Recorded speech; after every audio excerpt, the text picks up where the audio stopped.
Hi guys, welcome to my channel. இன்றைக்கி நம்ம என்ன vlog பார்க்க போகிறோம் பார்த்தீங்கன்னா, இன்றைக்கி மத்தியானம் நான் என்ன சமைக்க போகிறேன் அப்படின்றது தான் இன்றைக்கி வந்து vlog பார்க்க போகிறோம். இன்றைக்கி நம்ம வீட்டில் என்ன சாப்பாடு அப்படின்னு பார்த்தீங்கன்னா, பட்டாணி சாதம், பச்சை பட்டாணி சாதம் வச்சு உருளைக்கிழங்கு ஃப்ரை தான். வாங்க எப்படி செய்கிறதுன்னு வீடியோக்குள்ளே போய் பார்க்கலாம். பச்சை பட்டாணி சாதத்துக்கு என்னென்ன வேணும் அப்படின்னு பார்த்துக்கிட்டிங்கன்னா, பச்சை பட்டாணி எடுத்து நான் வந்து ஊற வச்சுருக்கேன். 3 பச்சை மிளகா, புதினா, மல்லி, அப்புறம் வந்து பெரிய வெங்காயம் நறுக்கி வச்சுருக்கேன், இஞ்சி பூண்டு பேஸ்ட்டு. இதை ஃபுல்லாக இப்போ வந்து நம்ம மிக்சியில் வந்து அரைச்சி எடுத்துக்கலாம்.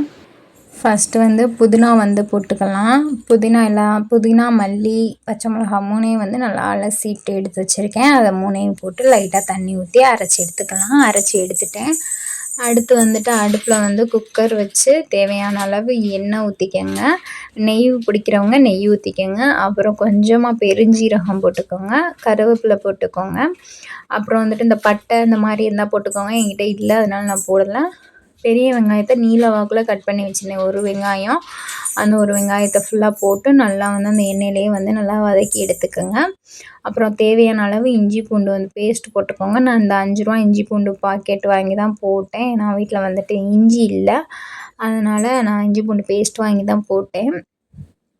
நல்லா அதையும் நல்லா எண்ணெயில் பச்சை வடை போகிற அளவுக்கு நல்லா வதக்கிட்டு, நம்ம அரைச்சி வச்சுருந்தோம் இல்லையா அந்த பேஸ்ட்டுக்குள்ள தான் டேஸ்ட்டே இருக்குது. நம்ம வேறு எந்த பொடியுமே நம்ம சேர்க்க மாட்டோம்.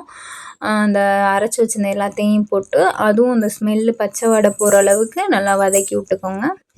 நல்லா வதங்கினதுக்கப்புறம் அந்த எண்ணெயெல்லாம் மேலே அப்படியே தெளிஞ்சு வந்தோன்னே நம்ம அந்த பச்சை பட்டாணி வச்சுருந்தோம்ல, அதை எடுத்து அதோட சேர்த்து நல்லா மிக்ஸ் பண்ணிக்கோங்க. ஒரு 2 நிமிஷம் அதை வந்து நல்லா அந்த மசாலா அந்த ஃப்ளேவருக்காண்டி அந்த இதில் நல்லா சேர்த்து விட்டுக்கணும். ஏன்னா நம்ம மசாலா சேர்க்க மாட்டோம்ல, அதனால் நான் 2 டம்ளர் அரிசி எடுத்திருக்கேன். அந்த 2 டம்ளருக்கு ஏற்றாப்புல தண்ணி வந்து ஊற்றிருக்கேன்.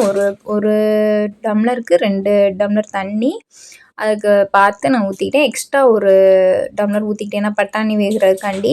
அப்புறம் வந்து நம்ம அரிசி வந்து ஒரு 1/2 hour ஊற வச்சுருந்தேன்.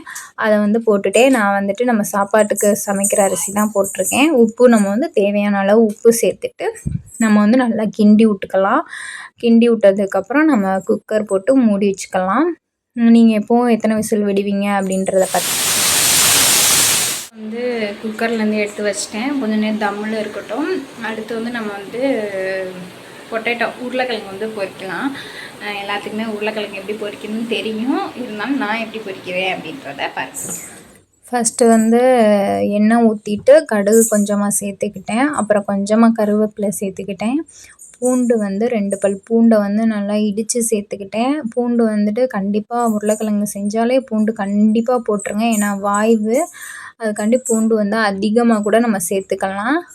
நான் வந்து உருளைக்கிழங்கு வந்து நறுக்கி வச்சுருந்ததை அலசிட்டு போட்டு கொஞ்சம் நேரம் அந்த எண்ணெயில் வந்து வதக்கி விட்டுட்டு தேவையான அளவுக்கு லைட்டாக தண்ணி ஊற்றி உப்பு போட்டு அதை கொதிக்க வச்சுட்டு தம்மில் போட்டிருந்த ரைஸ் எடுத்து பார்த்தேன் எப்படி வந்திருக்கு அப்படின்னு. நல்லாவே வந்துருந்துச்சு. ஆனால் லைட்டாக சுடு இருந்துச்சு. பார்க்கவே உங்களுக்கு தெரியும், டேஸ்ட்டுமே செம்மையாக தான் இருந்துச்சு. அப்புறம் வந்துட்டு சிக்கன் பொடி வந்து போட்டு அப்படியே சிம்மில் அடுப்பை வச்சு அப்படியே அந்த சிக்கன் பொடி வாடை வராமல் இருக்கிற அளவுக்கு அந்த எண்ணெயிலே வந்து வதக்கிக்கிட்டேன். அதோட நான் பக்கத்தில் டீ போட்டு குடிச்சிட்டேன். ஏன்னா வந்துட்டு நம்மளுக்கு கொஞ்சம் தலைவலியாக இருந்துச்சு. அதோட கொஞ்சமாக அங்கிட்டு சைடில் டீ போட்டு குடிச்சிட்டே நான் உருளைக்கிழங்கு செஞ்சிட்ருந்தேன். அவ்வளோதான் ஃப்ரெண்ட்ஸ், நம்ம வந்து பச்சை பட்டாணி சாதமும் வச்சாச்சு, உருளைக்கிழங்கு ஃப்ரை பண்ணியாச்சு. இப்போ வந்து உருளைக்கிழங்கு ஃப்ரை வந்து அடுப்பில் தான் இருக்குது. உருளைக்கிழங்கு ஃப்ரை அடுப்பில் ஒரு பக்கம் இருக்குது. அப்புறம் வந்துட்டு தம்பிக்கு வந்து ஒரு முட்டை ஒன்று வந்து அவிய போட்டு வச்சுருக்கேன். டாக்டர் வந்து தினமுமே ஒரு முட்டை வந்து குழந்தைங்களுக்கு கொடுத்தா ரொம்ப நல்லது அப்படின்ற மாதிரி சொன்னாங்க. அதனால் ஒரு முட்டை வந்து அவிய போட்டு வச்சுருக்கேன். தம்பிக்குன்னு தனியாலாம் இப்போ சாப்பாடு செய்கிறதில்ல. என்னைக்காச்சும் ஒரு நாள் சாப்பாடு காரமாக ஏதாவது இருக்குது அப்படின்னா மட்டும்தான் தம்பிக்கு வந்து தனியாக வந்துட்டு ஏதாவது ஒரு பியூரி மாதிரி செஞ்சு கொடுப்பேன்.